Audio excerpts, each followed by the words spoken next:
Today on Empowering Workplaces, we're going to have an enlightening discussion on the marvelous topic of well-being and work-life harmony.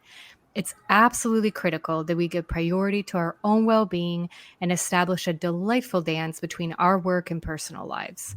By nurturing our physical and mental health, we unlock the power to be fully present, laser-focused, and highly effective in all the diverse roles we play. Joining us today is Jasenka Shabanovic, executive coach and facilitator.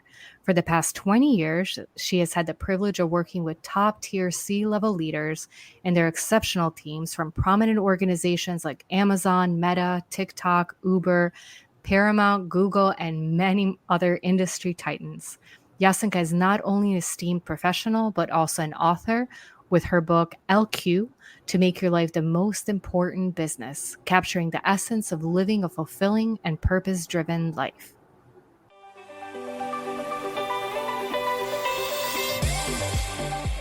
Welcome to Empowering Workplaces, a show for everyone who wants to make work better and more fulfilling. We are your hosts, culture designer Maddie Grant and organizational psychologist Sonia Lucina. Join us in today's awesome conversation. Welcome to our listeners today. We're so delighted to have you here. And before we jump in and have Jasenka introduce herself, I also want to tell you that I'm so excited to have Gia Santana on with us today. She is the brains behind Empowering Workplaces. She's the one that puts this whole show together. And usually you don't get to hear from her because she's behind the scenes. But Maddie is off today, so Gia is filling in for us. So you'll be hearing her voice and her opinions throughout the conversation. Now turning over to Jasenka, who is one of my best friends and favorite people in the whole world. And you might have heard a previous episode with her that we did. Goodness, I think it was a year or two ago already. Time flies. But she is just somebody I admire as a professional, as a friend, somebody who I have this incredible pleasure of sharing conversations and getting advice over dinners. And actually, this is what sparked our episode today. Is recently her and I were out having some pizza and catching up, and we started chatting about the wheel of life that we'll get back to in a little bit. But I enjoyed our conversation and our evening so much and felt so inspired after that I thought what a brilliant opportunity it would be to share that conversation with all of you, and hopefully you walk away feeling equally inspired. So with that, Jasenka, for some of the listeners that might be meeting you for the first time, could you please just tell us a little bit more about yourself beyond the intro that we just did? Oh my God, I'm so thrilled to be here. I was wondering, how do you walk in yay, hello, everyone, I'm here.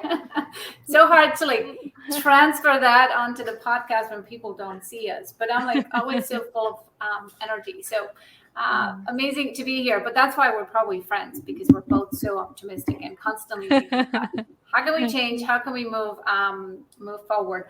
I think you've said everything that needed to be said. It's really, my life is around my mission to contribute, give back, change. There's so many things that happen, like all of us, traumas that we have. And then at some point we decide asking why me, and going into now what? So that completely changed my life. And I love the concept of radical acceptance, because it's so hard sometimes to accept what is and then think about what the next action steps are. So this week also seems to be so strange. This is going to be my third podcast this week. I love that. They all came at the same time. And I was doing a woman training at Amazon, and they were like, we have an internal podcast. I think we should talk more. And it's on inner critic. It's what we have talked about the first time, at podcast. It seems to be like the universe is ready to silence our doubts, who we are, and also let's think about the harmony, the peace, the joy. How can we go through the life without so much stress, especially what had happened in the recent years. So before I do this, I really want to take a moment to express my gratitude to you, your friendship, your support, everything we have done. I think through pandemic, through babies, through friends going up and down, through economy in Argentina. I mean, you just name it. We just been kind of strolling together. And I think it would have been really, really hard to make it through all this without you. So thank you. Oh, thank Thank you you for so being awesome much. and Thank for you. Well, creating this obviously. space. Yeah. Oh, well, You have obviously been the the feeling is mutual. right. You really are like the wind beneath my wings without the turbulence, though. So I love it. I try to be consistent, so thank you. I'm glad I'm doing okay. Well, it's interesting you because actually are. Yeah. how our conversation started at dinner, Yasenka and I have known each other now for about 8 years. She was one of the first people I met when I moved to Argentina. And for us, we're part of an expat community and a lot of people come and go. And so during the pandemic, a lot of people had moved back to their home countries. And we feel like we're still like, there's the two of us. We're still holding on and we're still really good friends. And we started talking about friendships and we started talking about creating friendships here and, maybe expanding our circle of, people that we spend time with here a little bit more. And then, of course, as two psychologists, aspirational philosophers, we started to talk about life in general and how everything was going and catching up. And Yasinka, that's where you mentioned actually the wheel of life, which is a lot of your work. And before we jump into all of the details, because I think it's going to just be fascinating for our listeners, I think it's even if it's a fraction of impactful on them, how impactful it was on me, I think it will be a good conversation. But before we dive into it, do you mind explaining for those who might not be familiar, like I wasn't, what the wheel of So life is? interesting. It's one of the tools in coaching community that's been used for a long time. And if you had a coach, you probably had done some shape or form of the wheel. And I use the wheel for everything because you can think about it in a harmonic way, how you want to visualize all the areas of your life. Like you divide things into sections. And in this case, you would start with, this is my career. And then you have a health slice and relationship slice and personal development. So when we rate the satisfaction and level of fulfillment, then we start thinking about and seeing like, wait, where am I? How is my wheel turning? Is it bumpy? So then I can start looking like, oh, what does require my attention? What is, needs improvement? Where am I doing well or not? So we can prioritize in making changes. And I think like, first of all, like if we don't discover the symptoms, like if you have a stomach ache or something, you don't want to just kind of try to resolve things on your own, which we usually do, but you would get and figure out like what are the symptoms, like what is really going on, like I'm assessing before I start figuring out what I want to do about it. What am I doing to make sure I feel better? The problem with that is that a lot of people think they have personal awareness. I know, but the studies show that only 10 to 50% of people are self-aware. It's insane. So, and 85% they're more aware than they think they are. So it's we have these blind spots that you feel I'm going through life. And then sometimes we have pain and then we don't do anything about it. And that's not just physical pain, but just something is not working out and we're powering through things without knowing what it is. So wheel allows you to look at all the areas of your life and then say, where do I stand? What do I need to do? And how do I create synergy? Like really, it's not even balance because you can't always balance things. It's the harmony. It's the synergy of how it's rolling. And I, like I said before, like sometimes you'll have somebody has a 9 or 10 in their career, but they're like 2 and 1 in their health and really, not taking care of themselves or their family. So it really is like important that we look at it in a way and thinking about what our priorities, what the values, what aspirations are, and what we want to work on. So it's, Yeah, I love that. And, it was interesting because actually after you and I talked, I told everybody about the wheel because that's what I do. I get good information. I'm just like, whoever will listen. And I was actually pleasantly surprised at how many people said they've heard of the concept or they've done the wheel. And even in one of my conversations with Guille, she had mentioned she had done the wheel before and she was like, oh, I'll do it again, before this podcast. And I was like, man, I've been living under a rock because seriously, I was like, oh, there's this new thing. And, and so many people are like, what? I'm like, well, but hopefully that gives comfort to our listeners too. That again, I'm a psychologist. I'm like, I didn't know about this. So if you do not feel bad, you're in good company. No, Yeah. But one question that I had, and I know we'll jump in, and Gia, I'd love to know any of your. I know we'll talk about some of my findings on the wheel to give it more context to our listeners. But one thing that actually I was thinking about as I was completing it is, for anybody that's listened to our episodes before, probably knows how long I've been battling a cough. And, luckily, as far as I know, it's not any kind of really serious or terminal illness or anything like that. But it's been really, really bothering me because I like to talk and share information for a living. And it actually made it really difficult to do that. And so now when I was doing the Wheel of Life, I was like, I feel great. I'm healthy. Like, this is amazing. And it actually made me wonder, if I was taking this maybe 3 months ago, would there be some significant differences in the wheel? So one of the questions, I guess, before we even jump in is like the fluidity of it. Like, how often do you see the balance changing? Like, I'm hoping some of our listeners will think the same like I did. Like, wow, this is really telling. It was different results than I expected. When should I take it again? That's kind of like when you're trying to lose weight, and if you stand on the balance every day, it's going to be an issue because sometimes you drink more water, sometimes you eat saltier foods, and then you get obsessed. So I'm against being obsessed with measuring yourself every day. Yeah.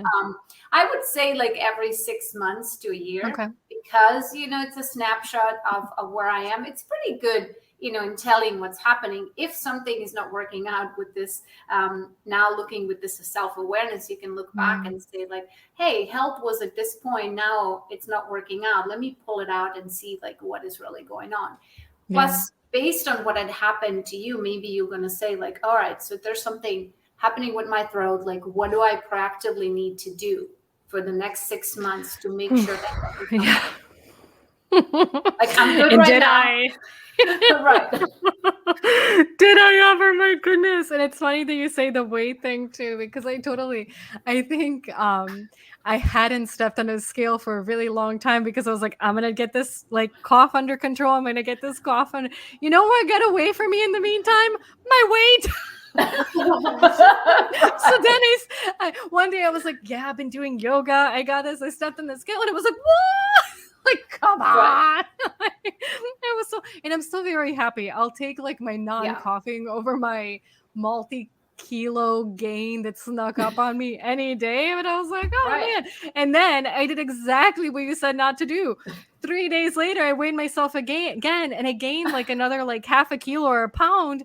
And I was telling Martine about it. He's like, Sonia, exactly what you said. Like, it could be water, it could be something. Like, I know, but I was eating more salad and I'm really bummed. So anyways. Right. Getting back on track. I'd love also like if just from your perspective, when you took the wheel, what were kind of some thoughts that you had? Like, was there anything surprising in the balance of it? Like, was there anything that you were kind of maybe focusing on more consciously after? Like, what was your experience when you went through it? Yeah, so when I went through it, in Yasenka's like methodology, she has like 2 different tabs, right? Yeah. And in the first one is like how I think I'm doing, like how I think I'm doing in my career, money-wise or soul-wise. And then on the second tab, it's like what is actually happening. So I realized when I got like the points on every single one that I thought I was doing very well financially. And then it turns out that you're right, like financial like stability, it's not only about doing well right now. It's like, well, you have assets, you have insurance, you have like a budget for things, and that's when it hit me, like, I'm not saving for my future. Like, well, love that. That's what I like surprised me a lot from doing this exercise, because I was doing so well in all of them, and then I got to the money part and I was like, wow. Yeah, I definitely need to work.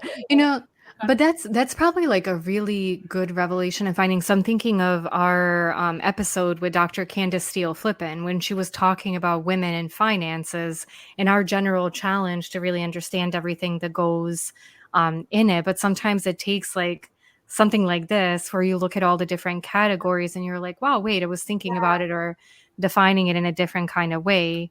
But that's really interesting. Thank you for sharing that. I think Yeah. it's interesting because it goes, I think, in both ways. And a lot of Yasenka's, I think, observation in her work is that people do tend to like think as an overall category, like rate themselves higher. And then like the reality is like, oh, wait a minute, like there are actually some key components that I wasn't thinking about.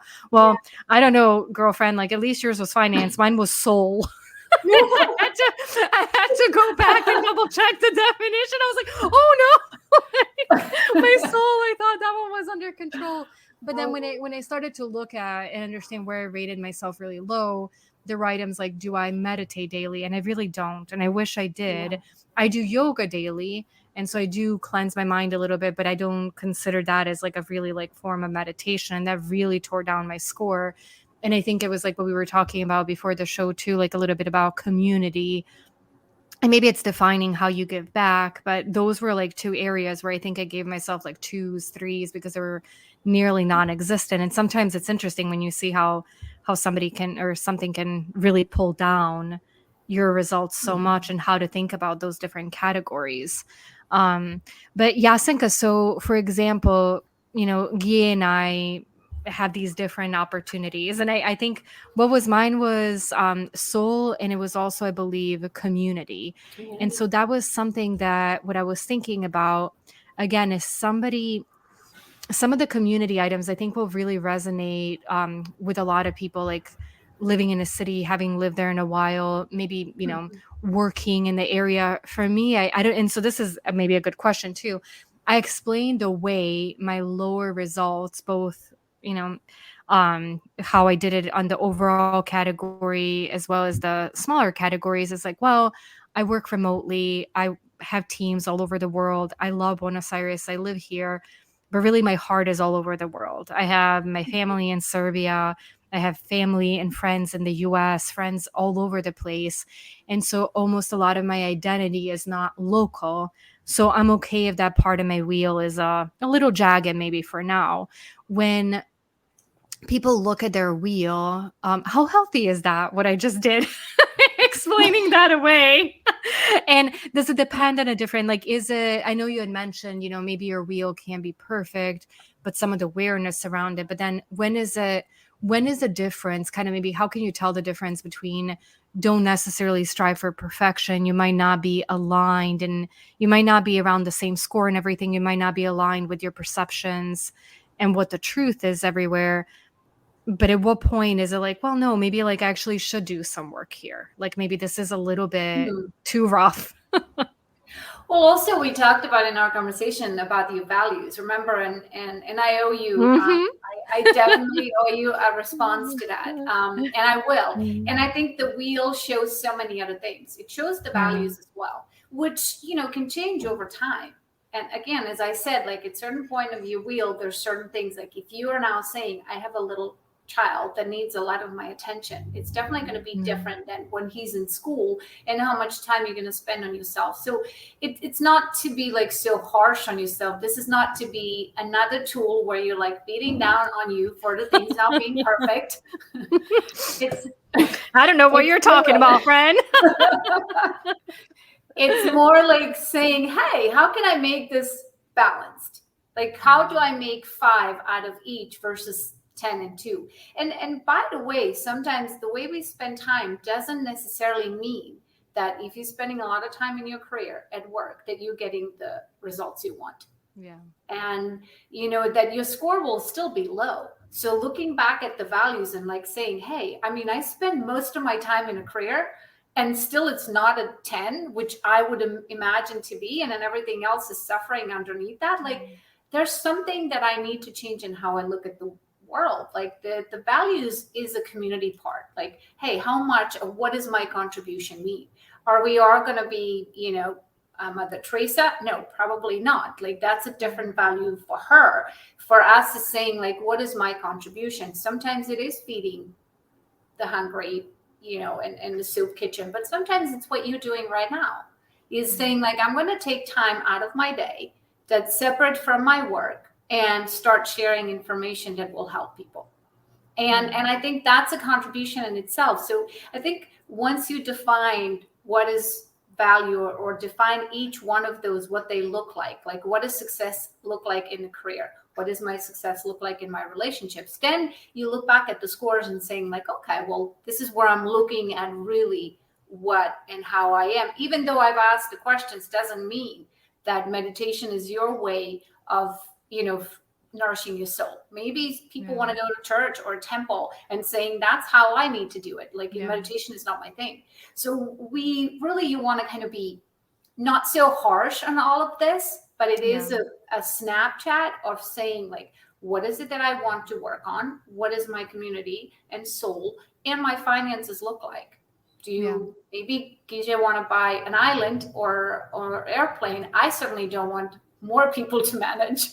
It just means like I have to talk to more people, not interested. I'm trying to minimize management and work. So everybody decides for themselves what success look like. And so at the end, once you finish, like before and after, you sitting there and meditating, like what is truly important to me, then I'm looking at, and this is also a big problem. Often people look at the wheel and it's like, okay, let me just heat that whole ocean all at once and make sure everything works all at once. But you want to do it like separately. What am I going to do in the next 30 days, in the next 60 days, in the next 90 days? Like, which is the priority for me right now? And your finances, you're not going to figure out like your 401k and investment and what I'm supposed to do now. Probably the first action for you is like, well, what if I spend 15 minutes every day just reading on it? Like I should probably read on where do I invest? How do I open, an account in Fidelity or Vanguard? Like, how do I open it? Can I put in $1 every day? What does that look like for me? Maybe that's all we do. And sometimes this becomes so big that it's hard to get to it. And, losing weight becomes so big that I want to then, eat only salads, no carbs, no sugar, no fat, and exercise 3 hours a day. Our brain never not possible. Right. So I mean, I think like really this clear, honest assessment of where I am, kind of paired up with your values of what is truly important to you, and then taking those small action steps starts to make a movement in your life. So I love, like, I'll recap a few things you said, because I think you said a lot of really important things. I think for somebody that maybe does the wheel exercise for the first time, it could be a lot, because if you haven't done that self-reflection, you could be learning things. It's like, wow. And you're probably taking it because you do care and because you do want to take some action on it. So to your point, even I liked what you said, like some of the definitions of different components. If you think meditation's important, let's say maybe in my life I didn't. Okay, maybe the fact that I scored low in there doesn't mean now I need to be high on it just because it was in a scale. It's in a lot of research, it's the researcher's philosophy that's based on research, that's based on different patterns. But I think the more we know ourselves and the more we understand what's important to us, the more we can start to shape that. And I think also to your point, to do these bite-sized steps and say, okay, here are my opportunities, but based on what I know today, where do I want to make that difference, I think is important, because everything takes time. Most things take a habit. Even if you start to do something, unless you really start to practice it, it's not going to happen overnight, like you were saying. And even like in things like we were saying, finances, like what is the goal? How much, like, maybe, and what is the goal? What is your age? What do you want to accomplish? What's your situation? Maybe some individuals want something different and the plan is more aggressive. Maybe some of it is just awareness. Like, hey, maybe I don't need to do anything today, but now I know that if I want these kinds of things in the future, I need to prepare for them a little bit differently. So I think people have different mentalities, but you've known me forever. When, you called out the perfectionism, that was like kind of mine. Like, okay, where was I low? What do I need to do? Why am I not meditating? I've known I needed to meditate forever. Why am I still not doing this? Because I'm doing other stuff, and that's okay. Right. So I think for anybody that kind of has that mindset, it's a good thing to keep in mind, like one step, like think about your values, think about your priorities, and then one step at a time. And then I would probably add like celebrate successes in whatever way that looks for you. But any increase, any change, even if at the time is maybe not completely permanent, I think for people to give themselves grace and recognize the difference that they've made is hugely important. I want to point one more thing out. So I had this client, like sometimes talking about the values that you were saying, what's really important, or meditation, right? He's like high level lawyer. He took entertainment and music law because he was such an avid music lover.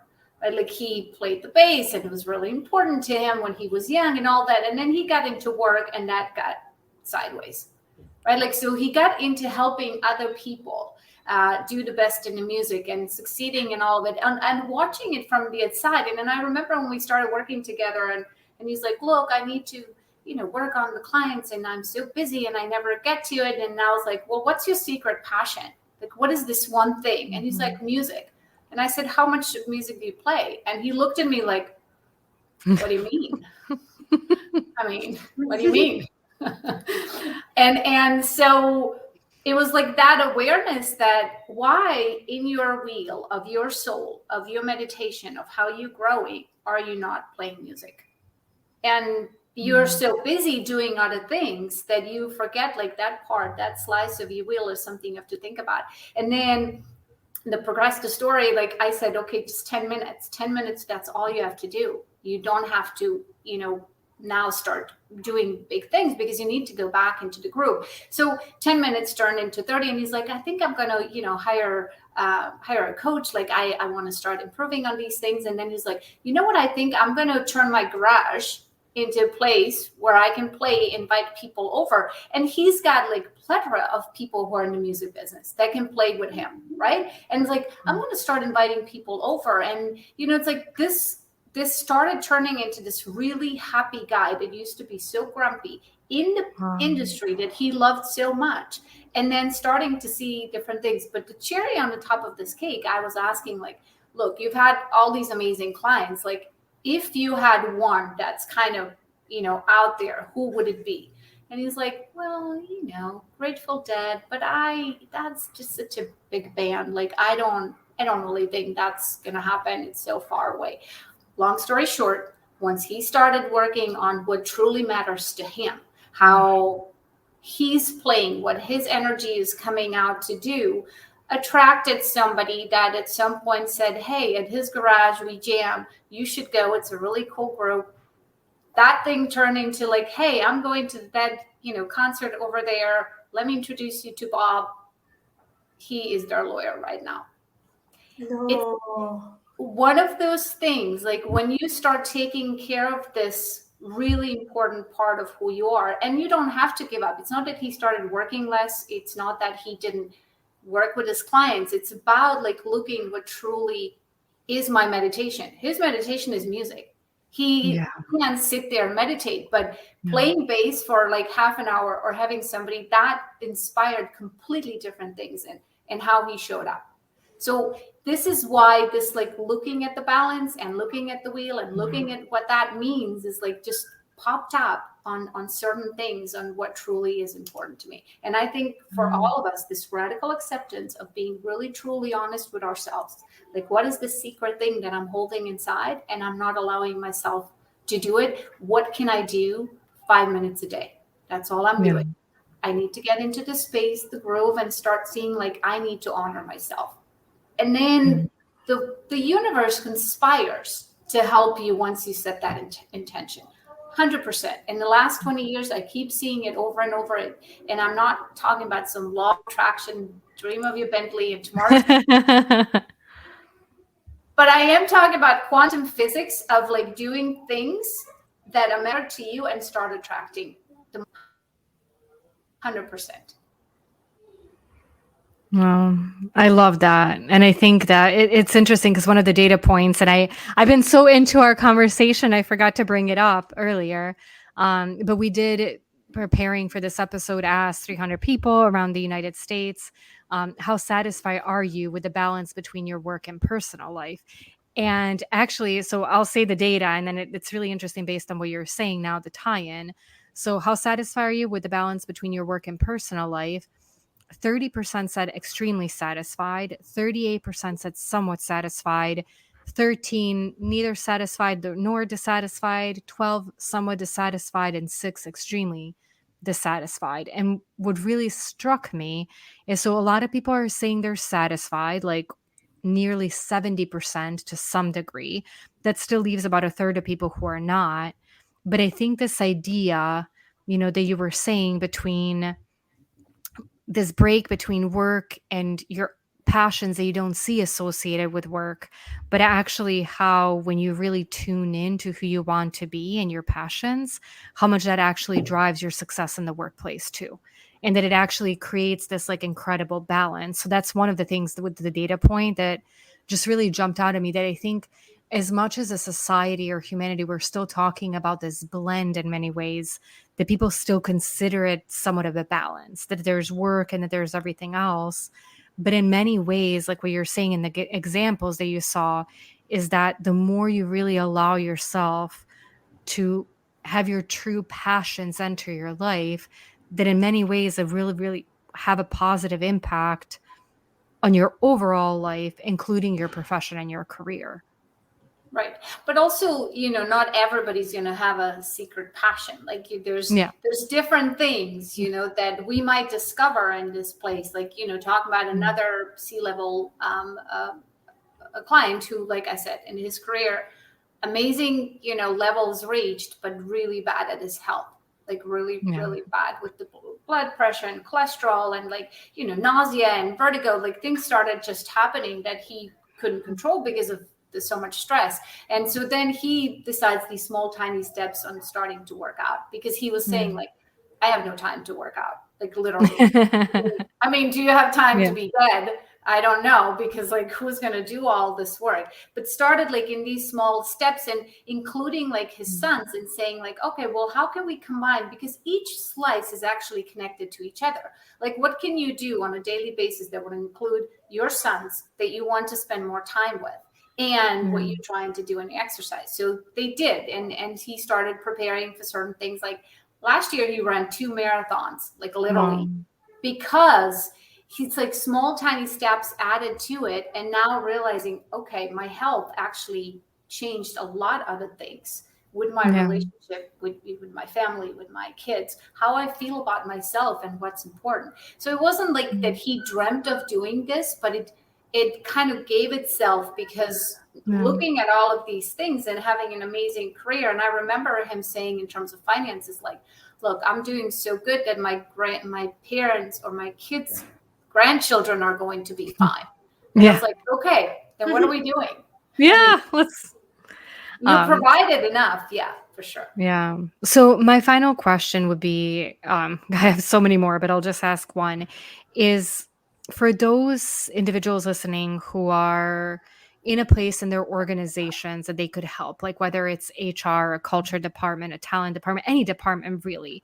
If I'm somebody who's in a role where I could bring this inside of my organization, what could I do from an organizational standpoint? Like, is it a program? Is it a training? Like, how could I maybe help educate my workforce that the value of these kinds of exercises, and then helping them pull them through? It's exactly that. If you want to promote this harmony in work, and just not that life work balance, but I think when we live our good life, when we take care of ourselves, we tend to do our best work. So understanding that part. And it's interesting that you're saying that, because during pandemic, as you know, like I started working with Amazon exactly on that. It's like the program of allowing people to take time to think about, like, what do I need to do? Where do I want to grow? What are my personal things that I want to work on? What are the relationships I need to work on? Like looking at the wheel, what does that mean for me? It doesn't mean I'm not talking about the work, but what that had created is having 30 people in a session, sending them into the breakout room to talk about like what's important, like what's my high score, low score, like why am I doing this? Started creating the community and collaboration that they never thought possible, because now people are being vulnerable, and we're not just talking about work. What we're talking about is like really deeply knowing each other, so we can have less stress at work and help each other in what we need to do, and hold each other accountable to saying like, I'm going to turn off my computer at at 6, or I'm not going to respond to your Slack messages or ask you things all the time, but really supporting each other not to be distracted. So yes, companies today, and this used to be like this whole wellness program and emotional intelligence, like no, that's the HR thing, don't bring that into our ways of doing things and working. But that's not anymore a soft skill. I mean, this is the priority. It's a need of the hour. And if we don't change in the companies, people will continue being burned out. I mean, we just need to do that. So the companies, yes, are saying like, I'm going to provide the training. I'm going to encourage people to actually go on vacation and take that time off. And, I think in Europe, they started like literally shutting down the email over the weekend. Even if you want to go into work email, just doesn't work. So I think like supporting these programs and providing resources and helping even the people that work at your company, get a coach, get somebody to think about like, what does it look like for them to create that harmony that brings an amazing work environment and culture, 100%. So there's a program that we do over 9 weeks, like, and you can kind of customize it, whichever works for you, how many people you want in it, how they're working on it together. But it's everybody works on their own, but actually they're working on the same vision.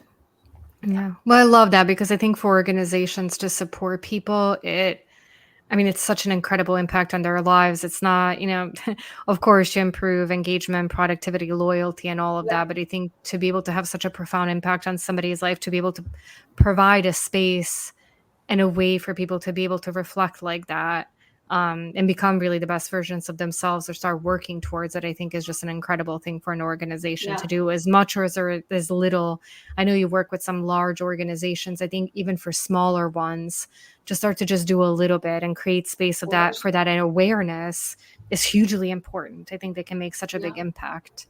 Oh, Yasenka, thank you so much. It's just, it's always such a pleasure to talk with you. And again, just to mention your book, it's called LQ, How to Make Your Life your most important business. And so for anyone that was listening to us, check out great resources, recommendations, different exercises. And then Yasenka, for anybody that might want to follow more of your work or get in touch with you around this topic, what's the best way for them to find you? The only social media I'm on is LinkedIn. So try to look for me on Instagram and you want me and find me. But I am kind of active on LinkedIn, and I think definitely there. And if you put in my name, I'm pretty sure you're not going to find any other. I haven't done it, but I'm pretty sure there's not anybody else. So yes, for sure, shoot me a message, and anything you questions you might have. I'm again living my vision of being able to contribute to others and give back. Really important to me. So. I love that. Well, thank you so much again for your time today and for all the advice that you shared. Guy, thank you so much for joining us. I love having you here with us and live. And to all of our listeners, thank you so much again for being here. And we'll see you again next time. Take care, everybody. Bye.